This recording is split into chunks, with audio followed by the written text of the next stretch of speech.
Is Jonas Valanciunas going to shake up the entirety of the Western Conference by going to Europe? Does Bradley Beal get independence from the Phoenix Suns? And what about fireworks on a 7-team trade in the NBA? It's the July 4th edition of Locked On NBA Game Night. Let's go. When that final buzzer rings, you know it's time for Locked On NBA Game Night. All the post-game reactions to every game across the league, every single night, with insights only the hosts at Locked On can provide. It's the true NBA fans' one stop for all the action. Every game, every night. It's Locked On NBA Game Night. Tipping off now. Welcome to another edition of Locked On NBA Game Night, the daily podcast covering everything you want to know about the association.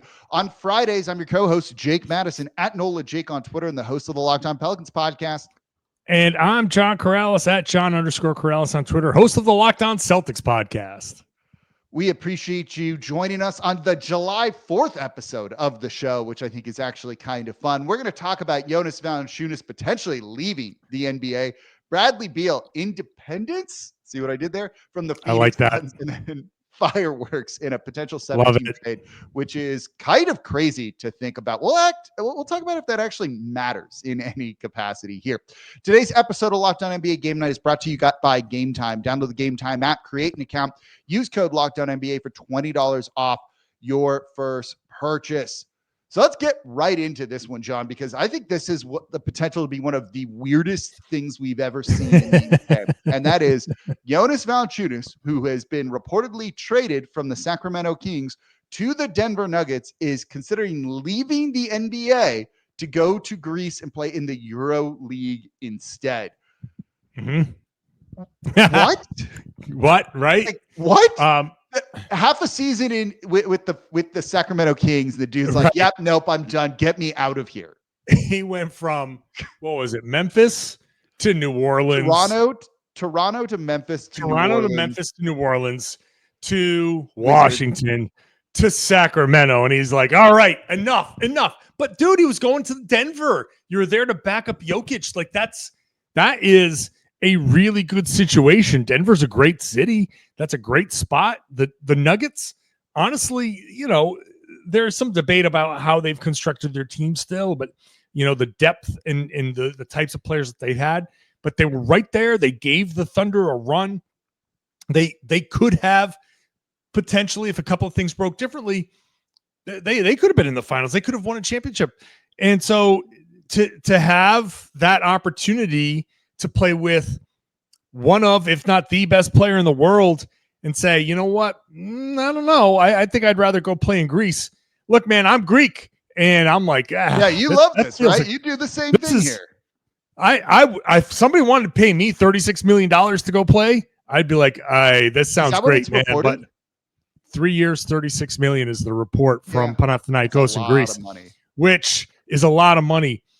I think one of my takeaways is like, wow, these big-time EuroLeague teams, the Panathinaikos level, Olympiakos level teams in Greece, they're paying legit money, man. They're not.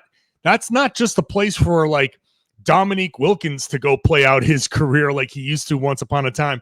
This is a place where the real, like, they're paying real money and can be real competitive. The EuroLeague teams are starting to catch up to not NBA money, but 3 and 36 is like good role player money, right? Like that's near the mid-level exception or something like that. Like if you can't get that at the NBA level, go get it overseas, I think, in a sense. Yeah.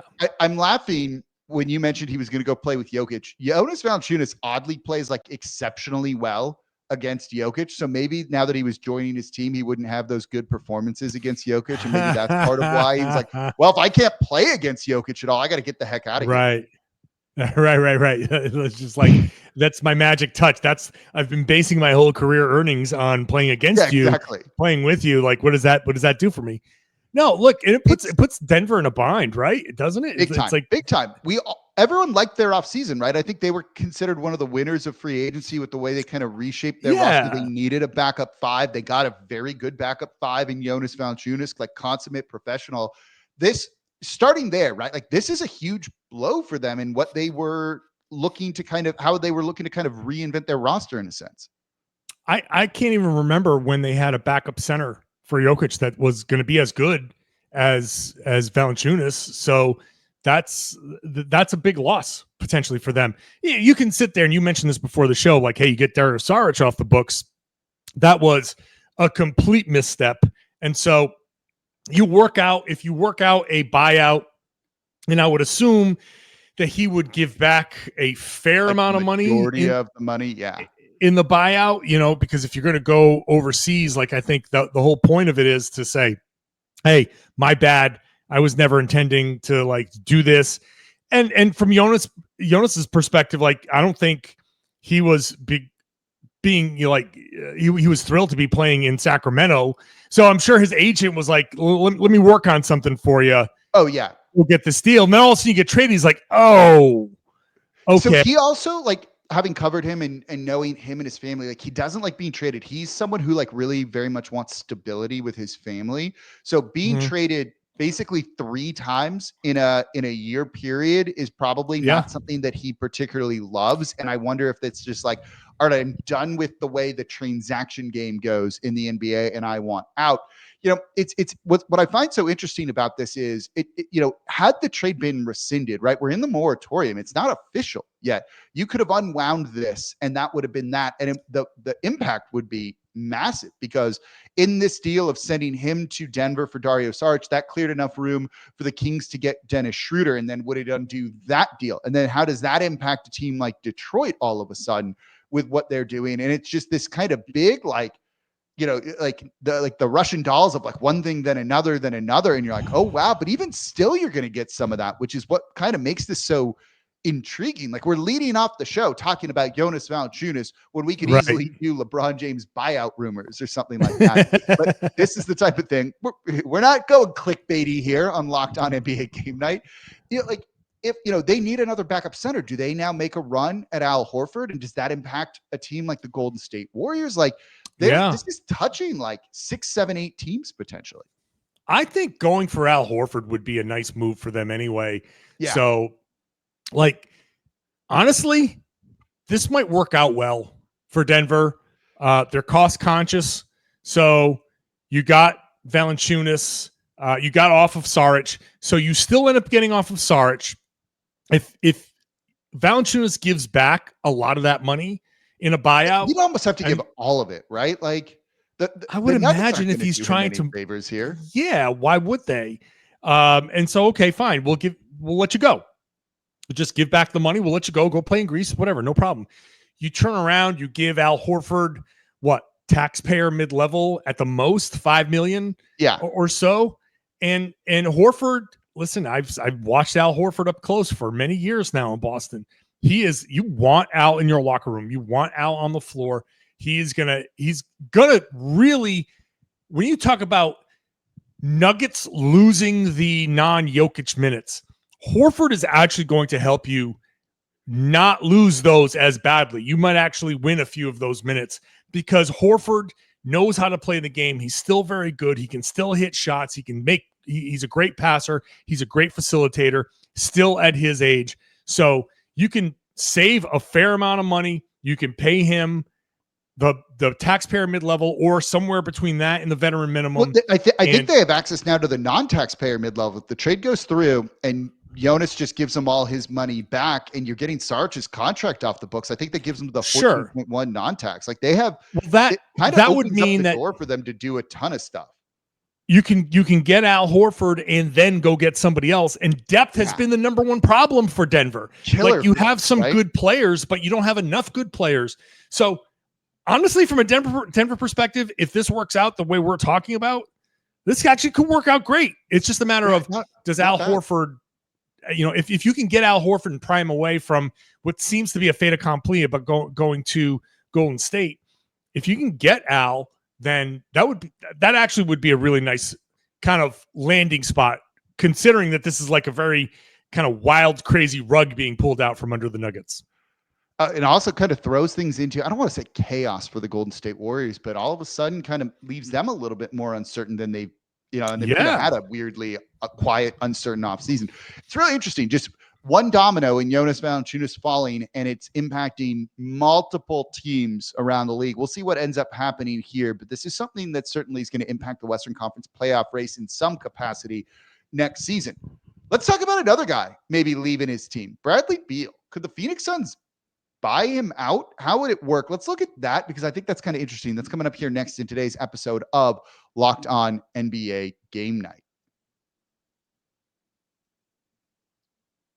Today's episode of Locked On NBA Game Night is brought to you by Game Time. Game Time makes getting concert tickets easier and faster than ever, and prices actually drop as it gets closer to showtime, and you can save up to 60% off with their killer last-minute deals. Look, whether it's concert tickets, whether it's sporting events, I'm in Los Angeles right now. I'm going to Dodger Stadium tomorrow. I bought my tickets on Game Time. I want to go see Ohtani. I haven't been there in a minute. I want to make sure I get the best seats. I want to be able to see exactly what I want.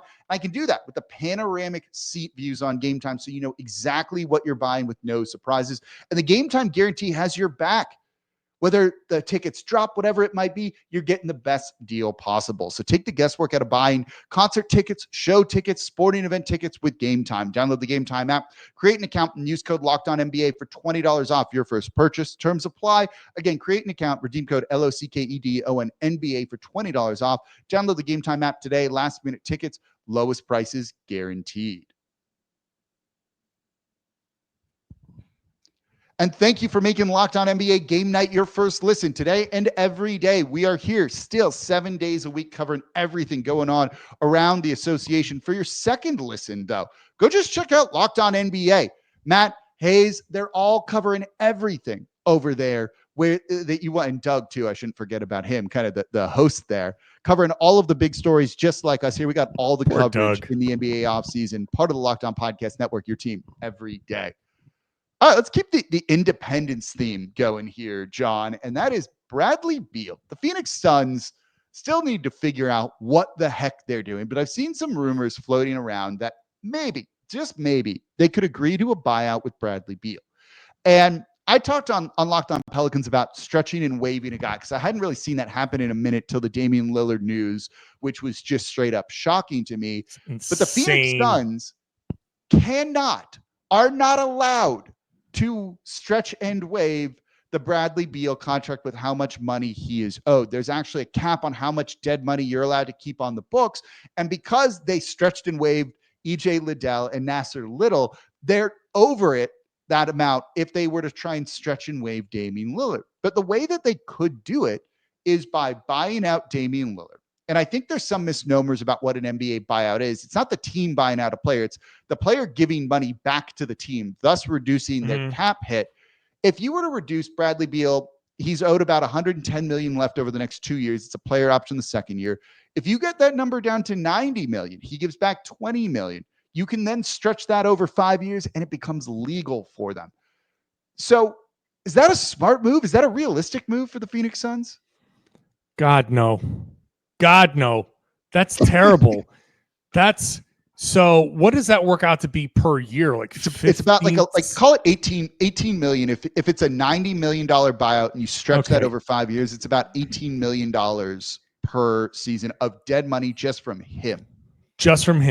And then you got Nasir Little, who is waived and stretched through 31. So that's another 3.1 million. So you're now at 21 million of dead cap for the next 5 years. That is, I just look. Phoenix can do it if they want. I was shocked when Milwaukee said they were going to do that with Dame. You don't see it that often anymore. No, because having $20+ million of dead money on your cap, it's absolutely a killer. You can't trade it. You can't mitigate it. It's just there. You're paying it. Everybody else's salary cap is what it is, and yours is $20+ million less. It doesn't make any sense to me. You have to get $20 million in cap space to spend, right? People need to remember with the soft cap that once you're above that, it's not like you can just spend money. You're just limited to exceptions all of a sudden. Right. And so if you take his $53 million now from the Phoenix perspective, you take his $53 million and you knock that down to 18, and you have you're at this point $6 million over the second apron. You're $16 million over the first apron. Now you're getting closer to not even like you want to get yourself down to the luxury tax line. So yeah, my honest take here is that Phoenix has spent a lot of money. Matt Ishbia has his bravado has reached like the Brooklyn Nets. Remember Prokhorov after he bought the Brooklyn Nets and just spent, and they did that Paul Pierce, Kevin Garnett what a trade. Weird era that was, by the way. Right? Just what a weird that was crazy. Era. But this is the modern version of that, and the same level of regret.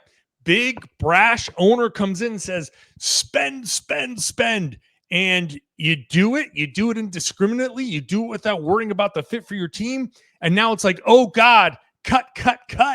It's very much, have you ever seen Trading Places? One of my favorite movies.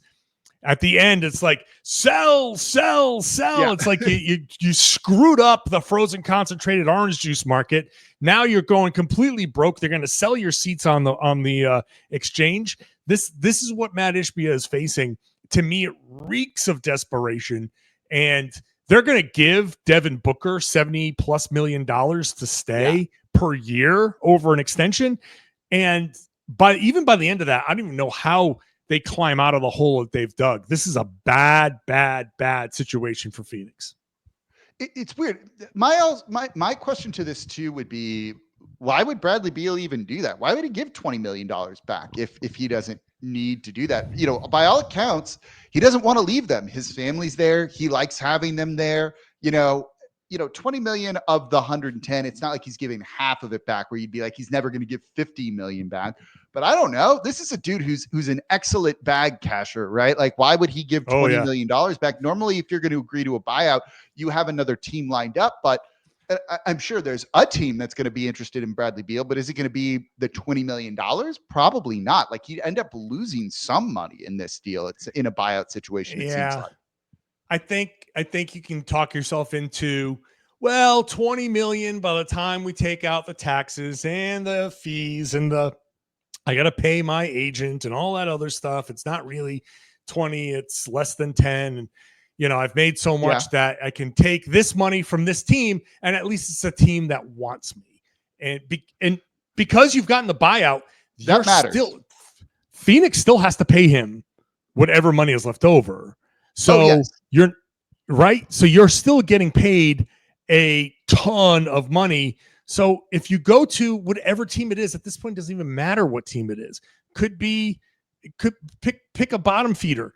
And if they want a Bradley Beal or maybe a team like Miami can say, hey, Bradley Beal on a minimum or a $5 million contract or something like that is palatable for us. We can do that. That's fine because he's worth that money. So I can see him saying, I'm giving this up. I'm not going to get all of it back, but I'm going to be in a situation that I can choose, and I'm willing to pay a premium to choose my own situation. Yeah, look, I think that part of it matters. Of like, they don't want him there. They've been trying to trade him, and it's this just uncomfortable situation. It's uncomfortable, yeah. And like, one thing I've learned from, and this too, from covering the league as long as we have, like, players want to feel valued. Like, that really matters to them. I think that matters to probably everyone in anything, right? You want to feel valued. You want people to want you. That matters here. And that's why he might do something like this, where, all right, you don't want me, screw you. I'll go elsewhere, but you're going to need to pay. And essentially that's what the Phoenix Suns would be doing in some capacity with this. So it's something that I think is still TBD. Like, the Suns don't look good here as a team next year. They need to do something, it feels like. Yeah, but I don't know what. I have no idea what. Like, I've said that a lot about the Suns. Like what? What are they doing? I don't know what they're doing. Yeah. And I still don't know what they're doing. We'll find out. We'll see what ends up happening there. Look, they're going to potentially be involved in the biggest transaction in NBA history. Fireworks, 7-team trade. Does this actually matter? Let's debate that coming up here next in today's episode of Locked On NBA Game Night.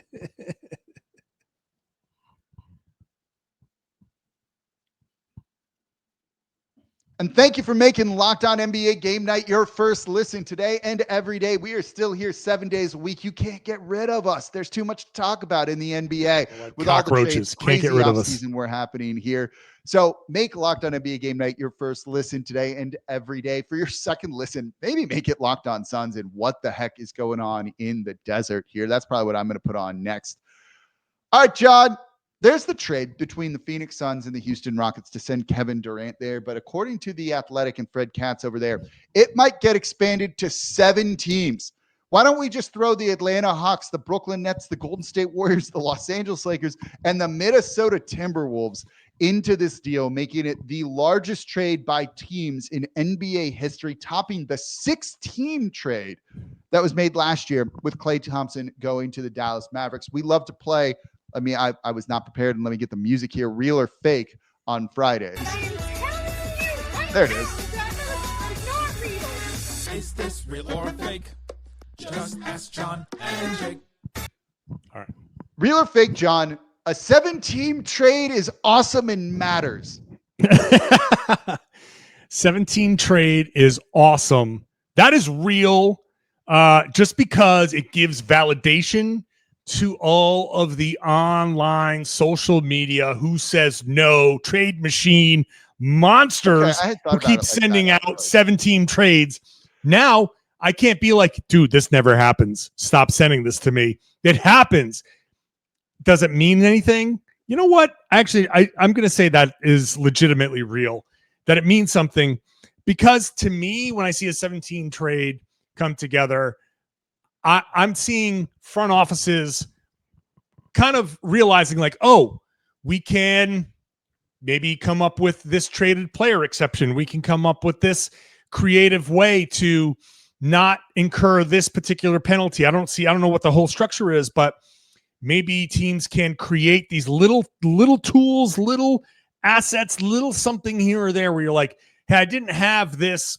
I'll just say, $8 million traded player exception. I didn't have it before, but I do now because we've looped into this big, massive trade. And what people don't know about how trades are constructed, when all of these teams are putting their trades together, each team calls in, and like if the Hawks can call and say, this is how the trade is structured, and as long as it's legal, it passes. The Suns can say, this is how the trade is structured, and it can be different than what Atlanta says. But as long as all the principles are the same and the way Phoenix constructs it is legal, it also passes. So teams do this all the time. Little trick to say, we're structuring it this way, we're structuring it this way, and they can get these little assets here or there. Maybe a bunch of them aren't used, but maybe one of them is. And that could be the difference between a team signing a player, trading for a player down the line that could be consequential. So I'm going to say real, because I like the front office creativity to make this happen. So I was going to go fake. I was going to go fake and just be like, yeah, it's a cool little footnote, but this doesn't actually like matter. And then for like cap nerds and people, which I'm one, I'm like, oh, I kind of geek out about this stuff a little bit. Like I spent most of yesterday's Locked On Pelicans talking base year compensation in sign and trade stuff. And I'm like, this is actually pretty interesting, y'all. And it's like, I get why people are like, okay, who cares? And I understand that. So like largely I was going to say fake, but you've actually convinced me that it is real. One, just to create more mania on social media about trade machines and people throwing out all of that stuff. You too, with your 12-team trade, could be an NBA GM someday, because apparently it's not that far-fetched. So let them continue to go on there. But your point of, I think what it says about front offices, maybe I'm not the person to be talking about smart front offices right now in the NBA. Is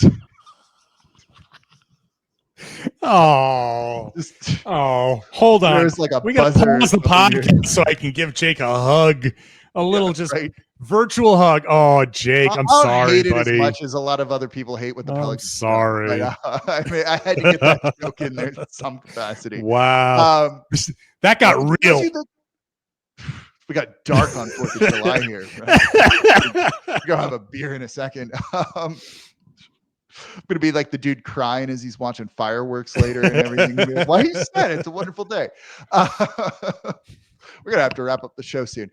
It just shows you that there's such like smart people in front Yes, office it does. doing this very creative stuff. And those trading player exceptions can matter, right? To be able to get some of these deals done, you look at them and you're like, how do you pull this stuff off? You're like, oh, these dudes are smart. Like, we went through a period, like the early 2000s when you're like, I don't know if there's smart people running NBA teams. And now you kind of look at it and you normally don't have that many questions about front offices. So, a 17 trade getting done is like, oh yeah, like if your team's involved in that, like good, you should feel good about your team and how they're running it and being able to pull off certain things to improve the roster and just at least maximize your options and the things that you could have. Maximizing options is the nerdiest way of saying you're doing a good job as a front office. And this is like, I was there at the Celtics practice facility after the first round of the draft, and the Celtics had made their moves to trade Drew Holiday and Kristaps Porzingis. And I'm talking to Brad Stevens about what's the purpose. And he said, regain flexibility, like probably 7-8 times. That's what the goal is here for these teams. Flexibility, especially now in this stupid second apron era, which is really, really, I mean, this is an angry it's pretty brutal. Yeah. And like the league is the leg of a mailman. That's what the second apron is. That this is this, like, teams are trying like hell to navigate this and have options. The thing that kills teams with the second apron is it takes away your options. Yeah. You just can't do anything. You can't add new players. You can't grow your team. All you can do is cut guys or like get rid of people essentially. So this 7-team deal, if there's any way that you can hop in on that and get any extra option, one little bit of flexibility out of it, then congratulations, you're a good front office. You never know. Like I said before, 90% of what's created out of this might never be used, but you have it and it's there if you need it. And if you don't use it, okay, no problem, but you have it. Somebody's going to use something and we're going to go back and be like, oh, that was a product of that 7-team trade. And that's going to be like a glorious moment next season. So I think we're starting to see how teams are responding to this new collective bargaining agreement. And it's all so new. We don't know what's going to work and what's not, but these types of things are part of it. And it is kind of fun to see. This is like the NBA version of Life Finds a Way. That's what's going on with it. That was timely with a new Jurassic Park movie. Like, well done here. All right, everyone go enjoy your 4th of July. I've hit it. That's it. Goodbye. Yeah, like we're done. We're done. We're going out on, John's just going to mute his mic. He can't say anything else. Going out like a comedian on a high note here. That's going to do it for this episode of Locked On NBA Game Night. Go enjoy the 4th. Go enjoy fireworks. Hopefully you're having fun today. And we appreciate y'all watching Locked On NBA Game Night on Fridays. I'm your host, Jake Madison, at Nola Jake on Twitter, and the host of the Locked On Pelicans podcast. And I'm John Karalis, at John_Karalis on Twitter, host of the Locked On Celtics podcast. Appreciate y'all watching. We'll be back with y'all next week.